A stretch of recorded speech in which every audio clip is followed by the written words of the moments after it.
Pasca Perang Dunia Kedua, terjadi sebuah ketegangan antara blok barat dan blok timur yang kemudian memicu sebuah perang baru. Perang apakah itu?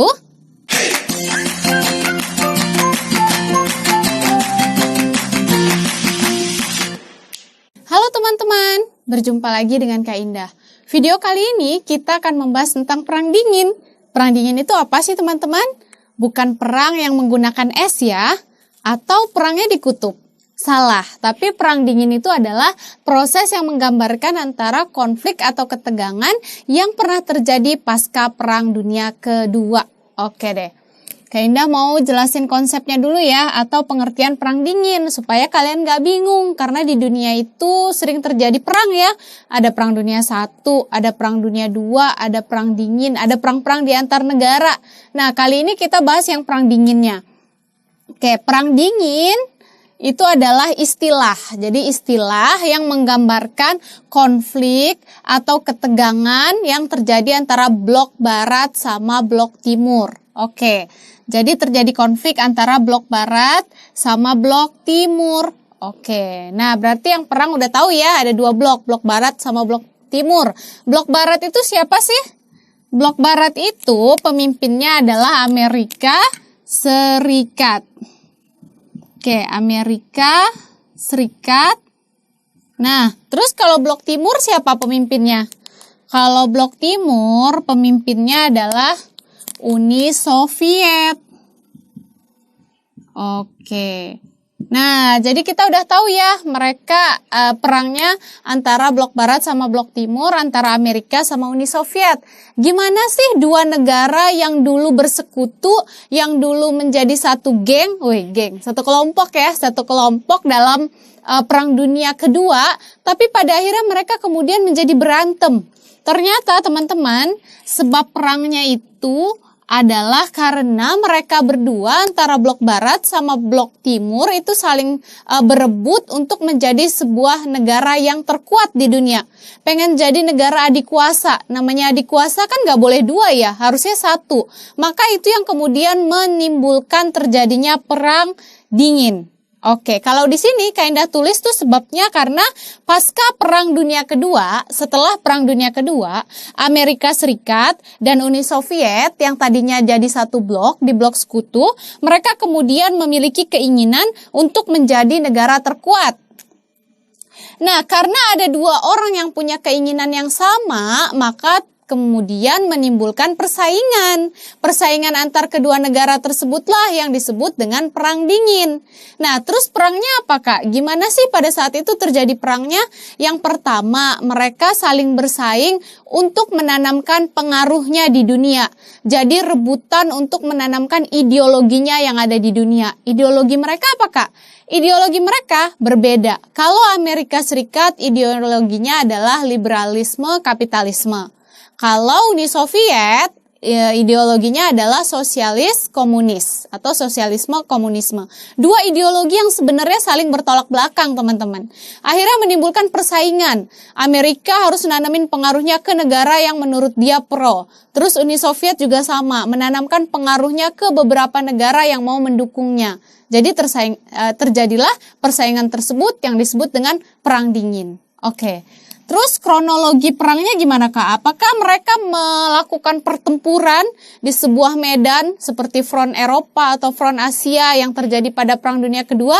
Enggak, tapi mereka perangnya enggak secara langsung, enggak kontak fisik. Tapi intinya adalah persaingan, oke? Nah, persaingan yang pertama, mereka saling membentuk fakta pertahanan. Fakta pertahanan. Jadi mereka masing-masing membentuk sebuah kelompok pertahanan masing-masing. Oke, kalau Amerika bentuk apa ya? Amerika Serikat. Nah, kalau Amerika Serikat, dia bentuk pertahanan ada macam-macam. Ada NATO. Oke, ada NATO. Nah, NATO itu adalah gabungan dari negara-negara yang berada di wilayah Atlantik Utara yang mendukung Amerika. Selain itu ada apa lagi Kak? Ada SENTO. Oke, kalau SENTO adalah fakta pertahanan untuk negara-negara yang ada di kawasan Timur Tengah. Terus ada apa lagi? ada SEATO. Kalau yang ini, SEATO buat negara-negara yang ada di kawasan Asia Tenggara. Terus ada lagi nih, selain SEATO, NATO ada ANZUS. Nah, kalau ANZUS ini adalah gabungan dari Amerika Serikat, Australia, dan New Zealand. Jadi ada banyak ya, kalau Amerika dia punya NATO, CENTO, SEATO, kemudian ANZUS. Kalau Uni Soviet punya apa? Uni Soviet nggak mau kalah saing. Uni Soviet, kemudian dia membentuk Fakta Warsawa. Oke, Kak Indah tulis di bawahnya ya. Fakta Warsawa. Nah, satu aja Kak? Iya, satu aja. Tapi Fakta Warsawa ini adalah gabungan dari negara-negara yang mendukung Blok Timur atau Uni Soviet. Berarti kita udah tahu ya di persaingan yang pertama. Terus saingan apa lagi Kak? Nggak cuman saingan fakta pertahanan, tapi mereka juga saingan dalam bidang ekonomi. Pokoknya mereka melakukan segala cara ya, supaya negara-negara lain tuh mau ikut gabung ke dalam bloknya, mau jadi sekutunya. Nah, kalau Amerika dia menawarkan beberapa program bantuan ekonomi. Di antaranya ada Marshall Plan, ada Doktrin Truman, Marshall Plan, kemudian ada Doktrin Truman. Nah, di sini Kak Indah tulis lagi ya. Ada Doktrin Truman. Oke, yang bawahnya Kak Indah naikin ya teman-teman, supaya hemat. Oke deh. Di sini ada 3 ya. Ada Doktrin Truman, kemudian ada MSA. Nah, kalau 3 ini, apakah punya peran yang beda-beda nih? Beda-beda. Kalau Marshall Plan, itu lembaga bantuan yang dibentuk sama Amerika untuk negara Eropa. Negara Eropa manakah? Negara Eropa bagian barat. Oke. Nah, kemudian kalau Doktrin Truman, itu buat negara di Yunani sama Turki. Kalau MSA, bantuan untuk negara-negara yang berkembang. Jadi pernah juga nih Indonesia ditawarin pada saat masa demokrasi terpimpin, ditawarin yang kemudian Indonesia kemudian menjadi penyebab jatuhnya Kabinet Sukiman ya pada saat itu, karena bangsa Indonesia tuh harusnya netral, karena politik luar negeri kita kan bebas aktif ya, politik luar negeri yang bebas aktif, jadi kita nggak boleh mihak antara blok barat sama blok timur. Tapi emang kalau kita lihat dinamika politik Indonesia sendiri itu memang pasang surut ya teman-teman. Sempat ketika demokrasi liberal kita agak sedikit ke Amerika, kemudian sempat juga ketika demokrasi terpimpin kita ke timur gitu, karena kita mendukung beberapa ideologi komunis. Tapi intinya mah tetap satu, kita berada di jalur yang benar ya. Kita melakukan atau menerapkan politik luar negeri yang bebas aktif. Oke. Terus kalau tadi kita udah tahu bahwa Amerika ngasih 3 program, kalau Uni Soviet ngasih apa ya? Kalau Uni Soviet ngasih bantuan dengan nama lembaganya adalah Molotov Plan. Kayak ada lembaga namanya Molotov Plan. Nah, Molotov ini adalah lembaga ekonominya si Uni Soviet untuk negara-negara yang pro sama Blok Timur. Oke? Udah tahu ya? Udah tahu. Kak Indah lanjut ya. Nah, terus selanjutnya selain persaingan yang tadi udah kita sebutin, mereka juga melakukan persaingan teknologi antariksa. Wah, bukan hanya di bumi ya yang diperebutkan, tapi juga di luar angkasa. Di bumi udah tadi, udah ekonomi, udah fakta pertahanan. Kalau kali ini mereka sampai keluar angkasa. Siapa yang duluan pengen keluar angkasa? Nah, itu terjadi pada saat persaingan teknologi antariksa.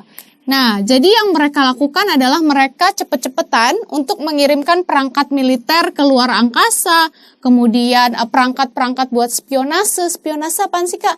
Spionase itu adalah alat untuk memata-matai. Jadi mereka saling mengintai nih, kelemahannya Amerika apa? Kelemahan Uni Soviet apa? Itu dikirim perangkatnya ke luar angkasa. Terus dikirim juga perangkat untuk alat komunikasi. Juga terus sampai pada mengirimkan misi ke luar angkasa. Siapa yang duluan berhasil ke luar angkasa? Siapa teman-teman? Kita pernah belajar ya pada teknologi luar angkasa, yaitu tokohnya namanya Yuri Gagarin. Ternyata Uni Soviet duluan yang berhasil ke luar angkasa. Oke?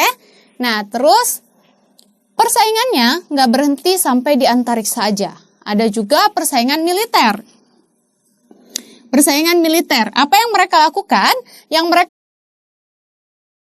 saja ada juga persaingan militer. Persaingan militer, apa yang mereka lakukan?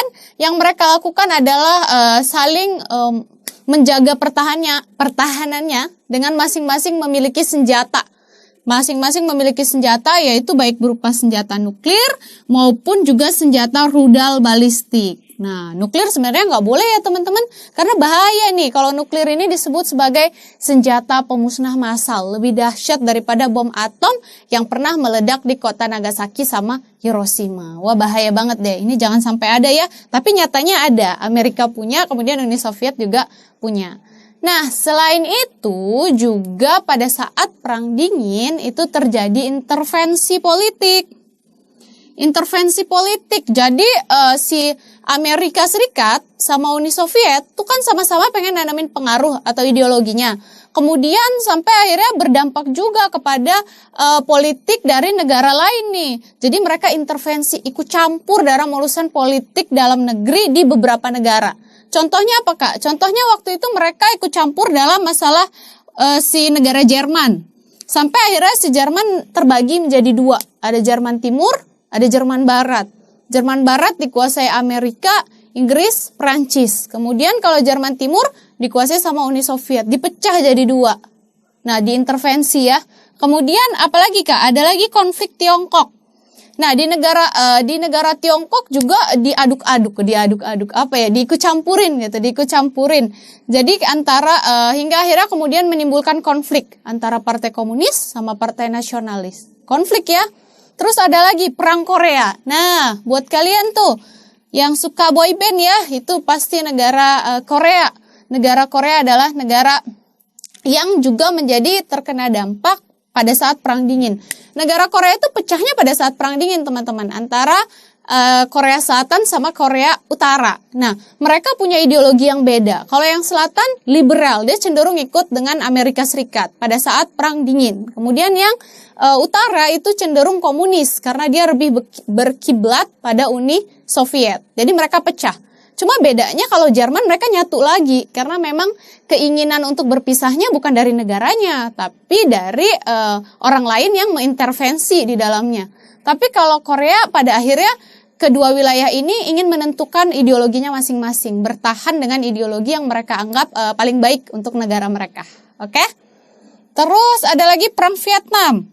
Vietnam pun pernah terpecah teman-teman saat Perang Dingin. Ada Vietnam Selatan, ada Vietnam Utara.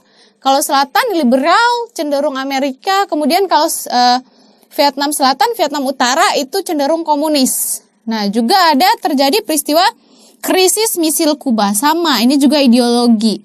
Setelah kepemimpinannya Fidel Castro, kemudian Kuba berubah menjadi ideologi komunis. Sebelumnya dia adalah ideologi liberalis sama Fulgencio Batista. Oke.